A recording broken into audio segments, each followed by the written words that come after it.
So I have an entryway that doesn't have enough space for a giant hall tree that you see all these people building. So I designed a wall mounted hall tree catch-all in a computer program for my CNC.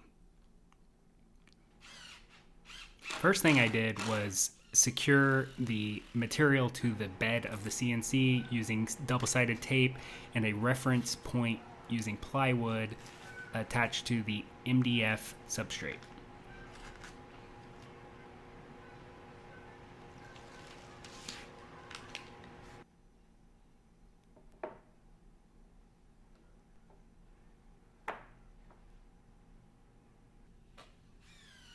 After securing everything, the wood will not move. I need to set up the CNC and tell it where it is on the table. Changing to a 1/2 inch bit allows me to clear out a lot of waste very quickly.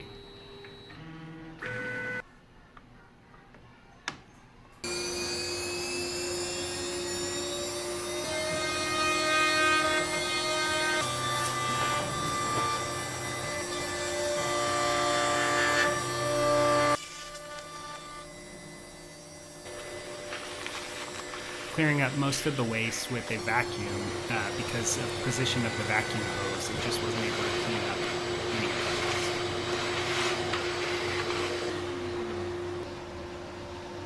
This is the first rough cut.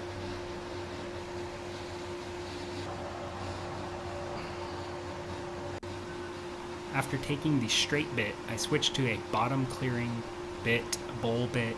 There's a lot of different terms for this, but essentially it's a reverse roundover.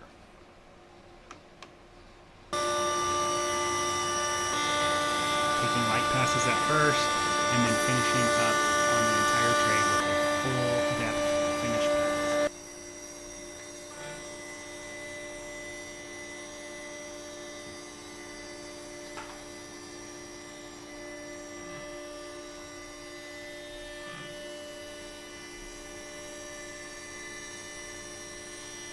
This produces a nice, clean, rounded edge on the inside.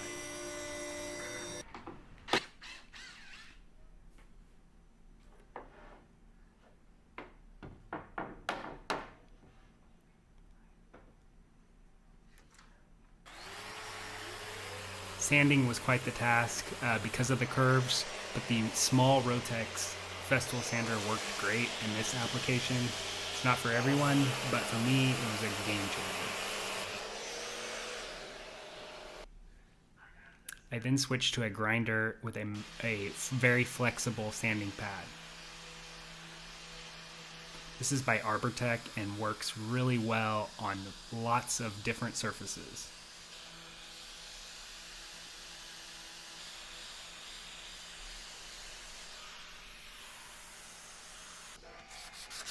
Hand sanding is always required, and it gets rid of any of the swirly marks from sanding.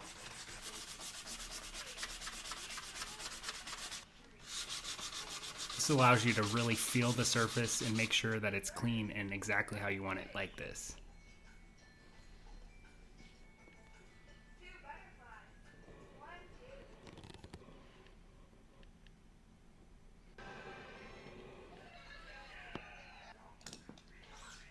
Next, I need to lay out holes because this is going to be mounted with hidden fasteners that are embedded in the material.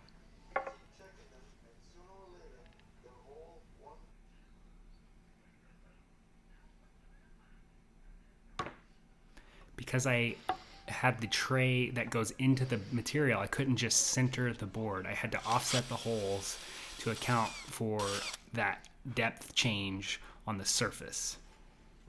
I used a centering bit and drilled into this material to accommodate the mounting hardware.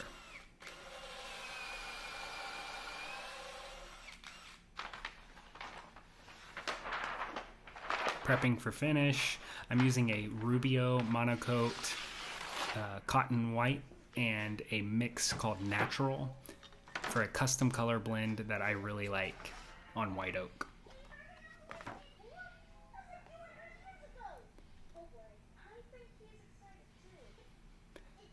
It's a mixture that requires measuring.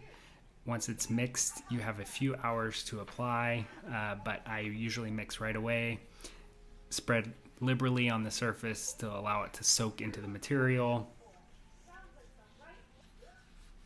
And then I lightly scrub with a white Scotch-Brite pad, non-abrasive pad, but it really works the finish into the grain of white oak. Then take a microfiber rag and just wipe off every bit of excess, because if you have any excess remaining, the color will be different and it will be sticky or tacky and won't ever fully cure.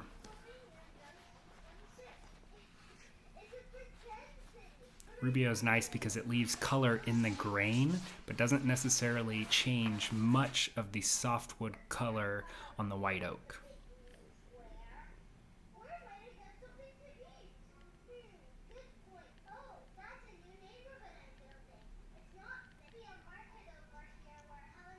Has a nice matte finish.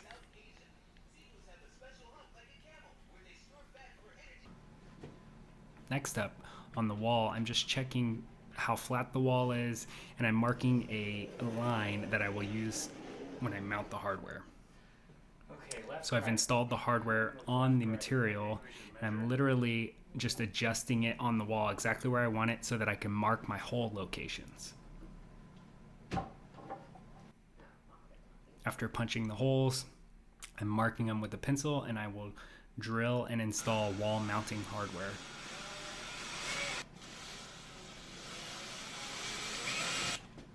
I didn't worry about hitting studs because of the hardware that I'm using expands and can be used in drywall.